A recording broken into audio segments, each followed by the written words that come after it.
Quando vota, vota no Partido Voto no Democrata. Partido Democrata.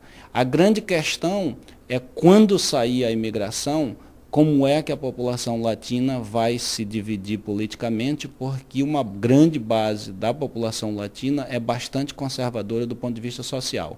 Certo. E hoje todo mundo se une em relação à questão da reforma migratória. A questão de imigrantes é um caso muito particular, que é a questão dos imigrantes cubanos, né? Que são, me parece que eles não votam em peso no Partido Democrata. Né? Os imigrantes cubanos é uma imigração à parte, porque ela tem regalias em relação tem regalias, o único foco, com raras exceções da política cubana, é contra Cuba e o Fidel Castro. Essa é a única coisa que eles fazem e essa é a moeda de troca com todo o voto que eles dão, o apoio ou não ao Partido Democrata ou republicano. Mas a maior parte é republicana. Mas também tem uma outra questão, quando a lei os protege, ou seja, quando eles pisam solo estadunidense, automaticamente eles têm regalias, muito mais que outros imigrantes, digamos imigrantes do Haiti. Sim. Quando aparecem, são imediatamente extraditados, né? Enquanto que os cubanos têm essa regalia, não é verdade? É verdade, mas eles estão perdendo, porque a questão de Cuba com os Estados Unidos está diminuindo a importância. Porque nos últimos 15 anos, ela é mais uma questão ideológica da direita americana do que real.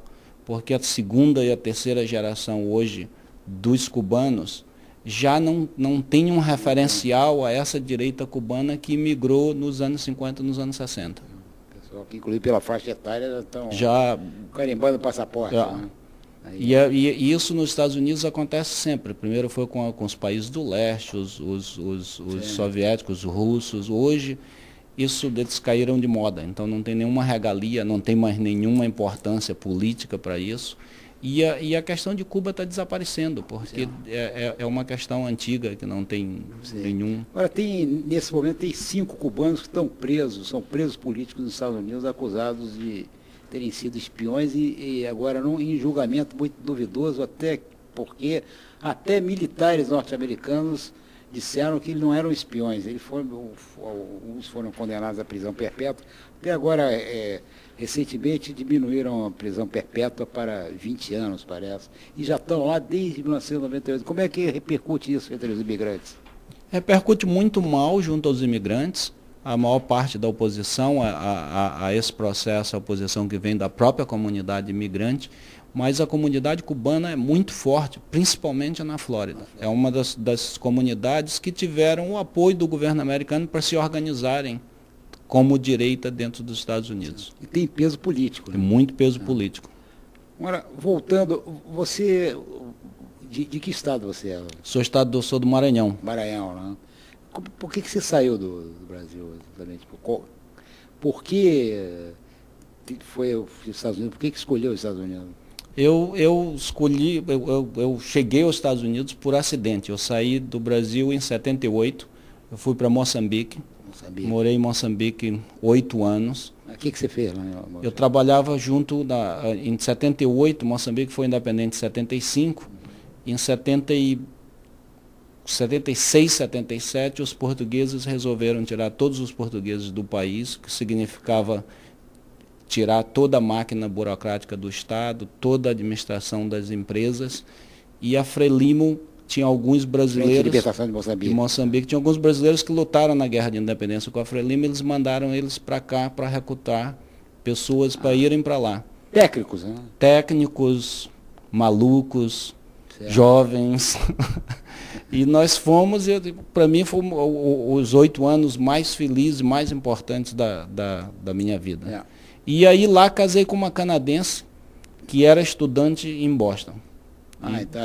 Daí que eu cheguei em Boston para voltar e estou ficando por 23 anos.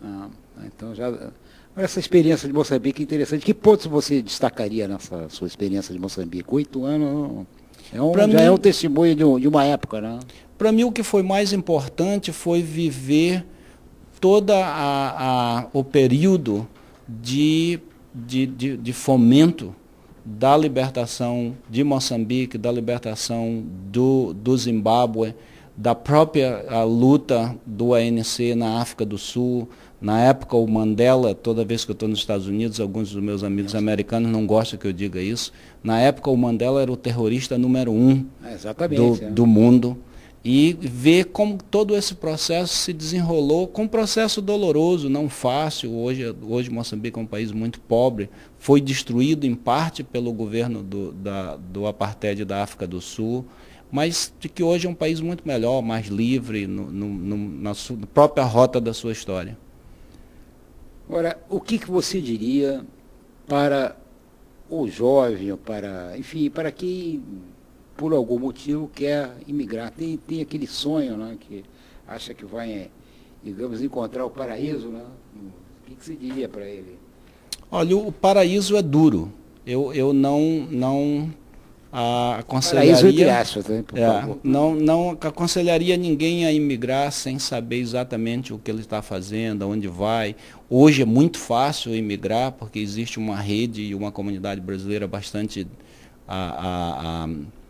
forte, organizada, mas a imigração é sempre dura. Você está sempre vivendo o passado, esperando o futuro, imaginando. Hoje mais fácil por causa das comunicações, você pode telefonar para casa, você vê a televisão, mas é sempre uma experiência bastante dura. É diferente do imigrante do século passado, do início do século passado, que muitas vezes saía em navios e com dificuldades até de chegar lá, com os de hoje, né? Tem diferença. Né? Sim, eu estou escrevendo tecnológico. Eu estou escrevendo um outro livro que chama Vivendo Aqui e Lá, que é exatamente comparando os imigrantes do começo do século XX com os imigrantes agora que eu chamo que é os imigrantes com uma página no Facebook.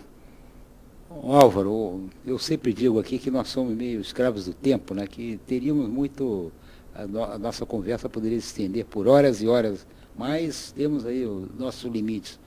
Eu agradeço a sua vinda aqui no Rio de Janeiro, seja bem-vindo, né?